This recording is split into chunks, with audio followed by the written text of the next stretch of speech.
So, what is it like to be an accountant? Or what is it like to be a computational biologist? Or what is it like to be a mechanical engineer in the aerospace industry?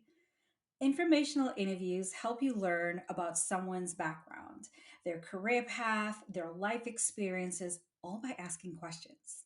My next guest, Sammy, she's going to offer great advice on how to conduct informational interviews that will help you expand your network as well as help you map out your career path. Next, here on Early Career Unlocked. Welcome, Sammy. Thank you.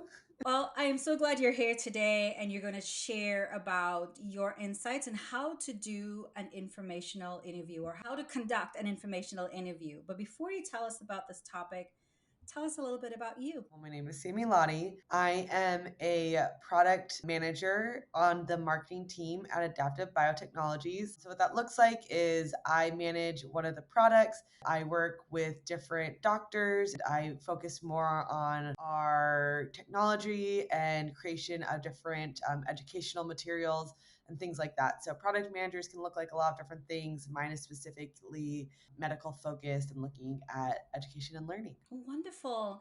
And I'm really excited that you're here talking about a topic that I have given a lot of advice about during the summer with students and interns. But for you, how are you knowledgeable in this topic? I love informational interviews. My first job out of grad school was working as a research scientist. And at one point, I decided I want to shift my career, but I didn't know what that looked like. I didn't know what the opportunities were. So I ended up doing informational interviews with probably over 30 Wow. people just to figure out what are the other opportunities out there and what did I want to do. I really value them and have done a lot of them. Let's get right to it. So, what three pieces of advice do you have about how to conduct an informational interview? I would say number one, don't be afraid. People love to talk about themselves, so it might seem awkward to just reach out.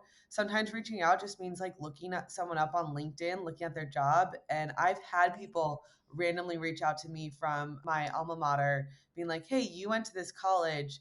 I'm interested in what you're doing now. Do you have 30 minutes to talk to me? And I always say yes, because you can take 30 minutes out of your day to have a conversation with someone and talk about what you do. And it's an easy conversation. So, like, don't be afraid. Number one thing. People love to talk about themselves. You just have to ask. Yeah. Number two would be come prepared. Look them up on LinkedIn. The internet is a great place. Do your research in advance and come with questions.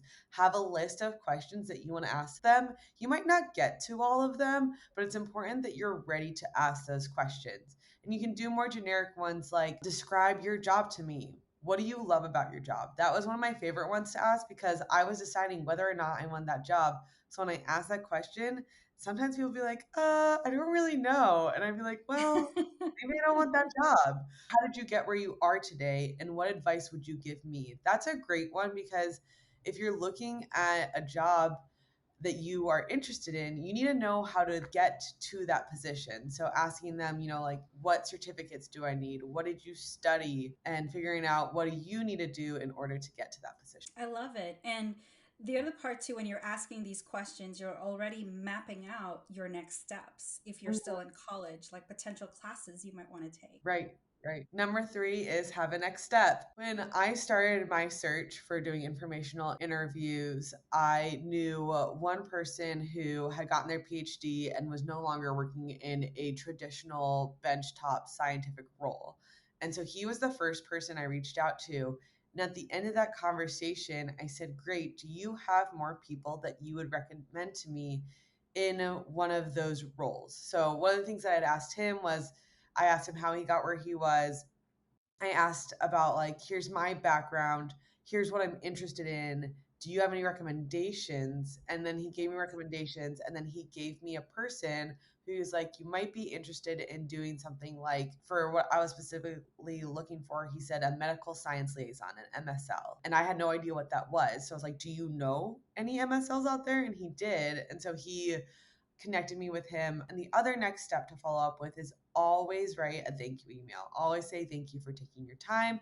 And in that thank you email, you can remind them, being like, hey, we talked about this person, or you are going to ask this coworker or colleague, can you provide me with their information? So that gives you a great next step to follow up and have those conversations. Awesome. And also, it has your information so they remember you from that Mhm. conversation. And as well Yep. as you're giving them an action item so that it continues the conversation or it helps you with that follow up. So, from Sammy, three things you need to know on how to conduct an informational interview. One, don't be afraid. Two, come prepared. And three, have a next step. Well, wonderful. That was great advice. And before we wrap things up, do you have any last piece of advice that you would like to tell our viewers today? I would say in today's world, careers are constantly changing. What you set out to do in college might not be what ends up being your career.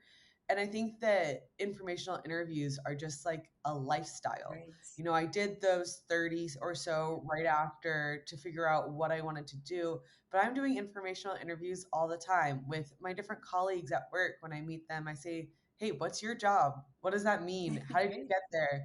There's always opportunity for growth and movement. And if you're not asking to better understand what the opportunities are, then you're not going to know. So, informational interviews are just a way of life to Yeah, continue to exactly. progress in your career. Wonderful. And for those folks who are introverts and you're like, well, how do I even start a conversation with someone? One of the best pieces of advice I like to give is even when you're at the grocery store and the checkout person's like, did you find everything okay? You can try to start talking to strangers right there and then say, yes, I did. And how was your day? And that's an easy practice. And then Mhm. hopefully that helps when it comes to asking real informational interviews with complete strangers. I think the other thing I would add to that is that if you are more introverted, there are a lot of groups out there. So there's Women in Bio or HBA, which is Healthcare Business Women's Association. And those groups provide networking opportunities. So they set up a space where you're expected to ask those questions. So if initiating that seems scary, you can go to these types of things where they basically force you to do informational interviews with each other. Well, that's a great resource to share. Well, Sammy, thank you so much for being here and providing such great advice to our students. Yeah, thank you for having me. And then to our viewers, subscribe for more industry expert advice about early career here on Early Career Unlocked.